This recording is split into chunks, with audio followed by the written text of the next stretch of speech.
Uh-oh, it's John Leguizamo, everybody. Wendy, what's up? Hi. Big fan. Very nice to meet you. Have a seat. I'm a big fan. You're gonna be naughty, I know. I gotta watch myself. I'm a big fan when you were in Empire with Fat Joe. Fat Joe, yeah, that movie's slamming. Seen The Past Before. Oh, you still talk to me. Who hasn't seen Carlito's Way? Chu Wong Fu. Thanks for nothing, Julie Newmar. I know Yeah. everybody in the movie. She said he called it thanks for nothing. Was that a bad experience? It was a crazy experience, man. It was like me and Wesley got along real well, and then me and the other cast members didn't. Really? Yeah, but that's all right.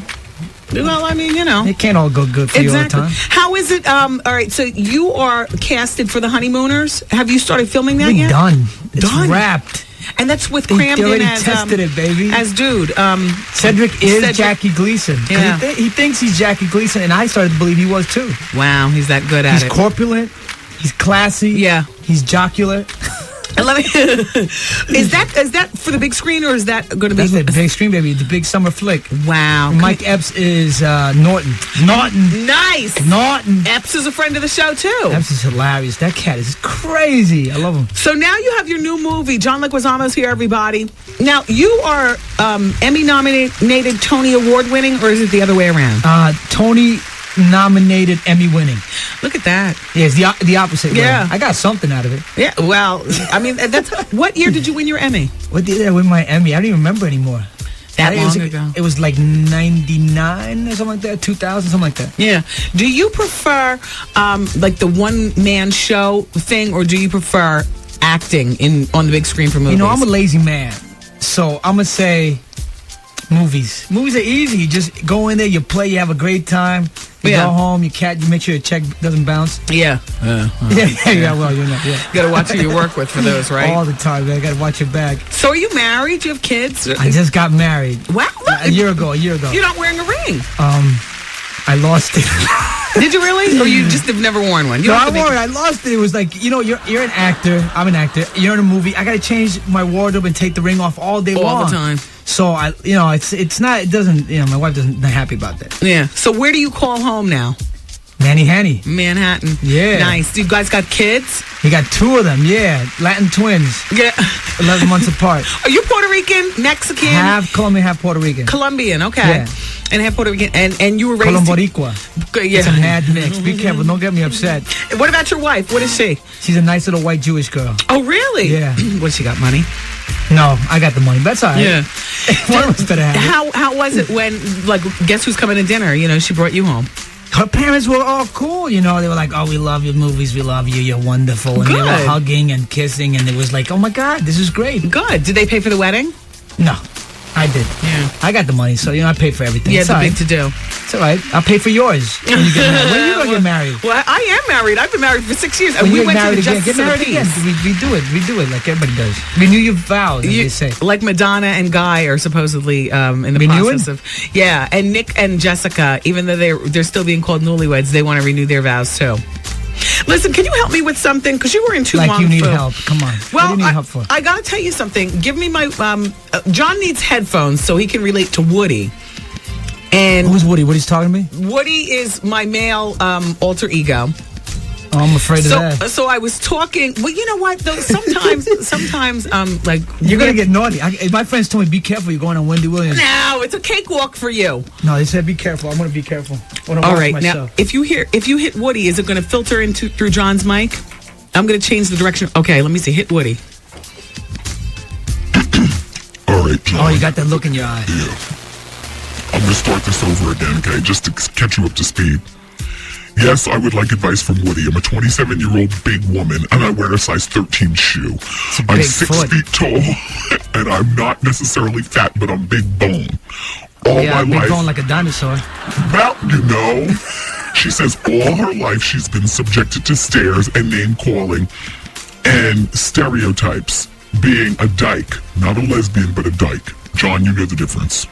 Between a lesbian and a dyke. Yes, yeah. Exactly. Lesbians can be, sexy, feminine, hot, and cute, right? Yeah, and dykes can beat me up. Yeah. That's the difference. They lift more than I do. Do you understand what I mean by that, Wendy? I've been called a drag queen, a man girl, a shim, a he girl. a RuPaul reject, just to name a few. Woody, I would like to embrace my womanhood, and I don't know how. All my life I've been told that I look like a boy, and all of my adult life I look like a man. John, basically what she's asking from me is how to femme herself up. Well, at 6 feet tall. That's a tall order. I'm 5'11". Yeah. You know I went out with a girl that was 6'2.5". But she was mad feminine. Well, this is what I'm getting at. Suggestions to femme our friend here up. Now, the first thing. I mean, how big boned is she? I mean, how thick is she? Big bone a lot of times is buzzword for fat. Sometimes people don't like to call a spade a spade. Yeah. Only you know the honest to goodness truth. I would suggest taking a good hard look at yourself. Right.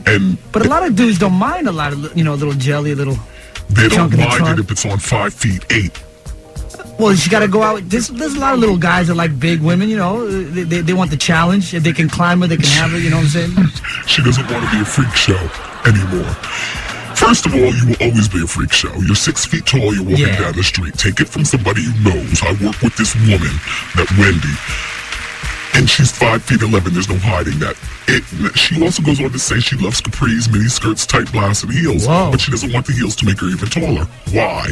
Yes, you're already tall. You're not going to hide it. Wendy wears 4-inch heels on a regular basis. Not today. Not today. I was looking at it. I got these. Wear the 4-inch heels. The people who made up the gift bag for Sundance sent me these limited edition Uggs. Oh, you're already getting your swag. You're a first pig like me, too. Give me all that regifting stuff. Yeah, I'll take it. Yeah, regifting, double regift. Just cross out the label. Make sure you take out the labels, though, and all the tags, and then sometimes they put the gift card inside where you didn't expect it. Right, and regift it to somebody else. Yeah. Anyway, I would suggest you taking a hard assessment of the physical you. Perhaps there's a diet you should go on. If you're tired of wearing men's shirts from the big tall shop, then stop. You said you're not fat. You should be able to just waltz in a store. The only difference between you and another woman should be the flood on the bottom of your pants. I mean, if you wear a woman's regular size, it's just going to be a little shorter, right? It'll be sexier. Exactly. Guys aren't that picky. Come on. Guys, we don't really care that much. Come on. 6 feet tall and a size 13 isn't the problem. I suspect the problem has more to do with the big bone. The big bone. Well, there's more meat on a big bone, though. Do you wear makeup? Maybe you want a more feminine hairstyle. I would suggest going maybe to a makeup counter someplace at a store and experimenting. Why don't you ask her to come here and you help her out? Well, who has time? Redo her face. You don't have the time, right? Yeah, exactly. All right, hit my button. I gotta go. Anyway, she wanted me to answer in Woody. And you did a fine job. Yes, but you know what? It's just time. Why is the name Woody? Is that some kind of phallic thing going on there? No, well, Woody is. It's not the Toy Story Woody. It's a good gay name. Woody. Woody was married, but Woody's wife walked in on him and his boyfriend Jarrell. Oh, damn. Jarrell is a bottom. Yeah. So anyway, you're a top. Yes, for the you gotta most be part. in domination. Although sometimes, girl. You do the flip over. So what was it like in this movie with Lawrence Fishburne? John Leguizamo is here. The movie is called Assault on Precinct 13. It's like a dream team. It's a remake of a 1976 movie. Yeah. You're a cinephile. Look at that. Yeah, it was a great movie. That started a lot of like the cop genre flicks of the 70s and everything. It was a pioneer movie. Yeah. So cast a lead man was an Afro-American. It was hot. And the gangs were Latin. Lawrence Fishburne, in the case of you, is the lead. Yeah. And then the character Ethan Hawke is in it. So is Ja Rule. Ja Rule. He's as smooth as Courvoisier in this flick. Yeah. Yeah, he's good. How many weeks did it take for you guys to finish this movie? We did it in about 3.5 months. Wow. Yeah. So you guys got pretty close on the set. Yeah, we were watching Detroit kick L.A. butt. Yeah. We got close on that. Yeah. Ethan Hawke, like, who were you closest with on the set? We were all pretty close. Like I said, it was a dream team, man. Cool. There was no like ego Vandy nonsense. Yeah. Everybody checked it at the door. We all got along. So did Superhead visit the set? Oh, who's Superhead? All right, just asking. I just want to know if you were involved. A girl who gave herself that name. How did you prepare? Superhead? What do you mean? Who is she? A video. No, she wasn't there. Her name is Karen Steffens. No, she didn't show up. And she serves up a mean one. You know what I mean? Yeah, no. I could do that too by myself. You're a very lucky man. There are men that would love to be able to do it for themselves. So, John Leguizamo's here, everybody. Assault on Precinct 13. Is that already in the theaters? Or Tomorrow, baby. Tonight's the premiere, and tomorrow is the big day, the big release. Tomorrow is the release. Yeah. It's a hard movie, man. It's tough. It's not for the weak. Do you play a cop in the movie? No, I'm on the other side of the law. Okay, so from what I understand, then you play somebody named Beck? Beck Garcia. And Beck was in law school? Yeah, that was my backstory. I was ghetto, but I was genius, and I wanted to go to college, so I couldn't afford it, so I dealt drugs, and then I failed the bar, and I got depressed, so I started using. Right. And I became a junkie. Yeah. And then I'm in transition. Okay. Quote, unquote. And that's where you run into Lawrence Fishburne. Boom. That's where we're both being escorted to the prison on a snowy New Year's Eve day, and Lawrence is the biggest gangster in Detroit. Oh, this is great. And his boys come to break him out. Okay. And I think I'm going to be out. I'm going to be free. Yes. And then, boom, the feces hits the fan. I didn't want to say that because in case No. Show, you know what I'm saying? Do you get out with him? Oh, my gosh, I'm all caught up in it. That was a good description. Yeah. Who are you to Lawrence Fishburne's character while you're I'm his buddy. I'm his buddy. I'm trying to brown nose him and kiss up to him and see if I can get a job outside when we break out. Gotcha. Uh-huh. Wow. Yeah, no, it gets you. The movie is gripping, man. The violence is, whew. Roxy. You know what? I would like to see this movie. This sounds really good. Are you on the list for tonight? No, I mean, I would like to see. I'll see it on my own time. No, I'm not on the list for tonight. Oh, don't worry. You're Wendy Williams. No. Come on. W squared. That gets me in every place. Yeah, W squared. All the A-list joints. Well, how long? What did you do to prepare for this this role? Anything in particular? Oh, yeah, I always prepare hard. This time I went to a drug center, talked to counselors, ex-addicts. I watched a lot of people going through withdrawals and whatnot. Yeah. Nice. Yeah, nice. It was a great time to spend with the family. Nice that you... Do you spend a lot of time away from your wife? We try not to. We got a 2-week rule because, What does she do? She takes care of my kids, me, my family. So then you guys can conceivably all go to Los Angeles Yeah, together. no, they all go we went to Canada, we shot in Canada. They all came to Canada with me. Yeah. And, we hang together, That's nice. And you've been married for a year? Yeah, over. You get tired of that. And then you be ready to travel into the sets by yourself. No, never, man. No. Next thing you know, it'll be... I'm in for the long haul. What do you think about Brad and Jen and Angelina Jolie? Well, I hear Angelina is intense, man. I hear she, Yeah. She's naughty.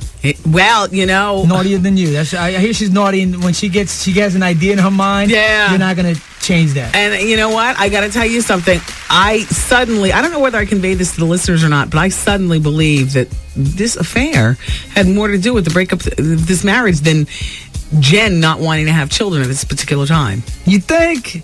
Nah, come on, Brad ain't that foolish. Come on, he ain't gonna let one little hottie. That's not one little hottie. That's the sexiest woman alive. It's true. I heard she's so beautiful you can't even look at her in real person. Wow. You gotta look at her like you look at the sun through cardboard or something. Yeah. Jeez. I heard she's crazy hot. Yeah, we got to talk about that, everybody. John, Jen should have been there. Jen should have said, "My man's in the scene with a hottie." She should have been there. She said, like Jada does to Will. Yeah. John Leguizamo, everybody. The movie opens tomorrow. It's called Assault on Precinct 13, starring John, starring Lawrence Fishburne. Ja Rule's in it too. Ethan Hawke. Thank you, John. I'm a big fan of you. I haven't had any in 3 years. My wife cut me off 3 years ago because of her serious mental deficiencies, and I've still been a faithful husband. The Wendy Williams Experience.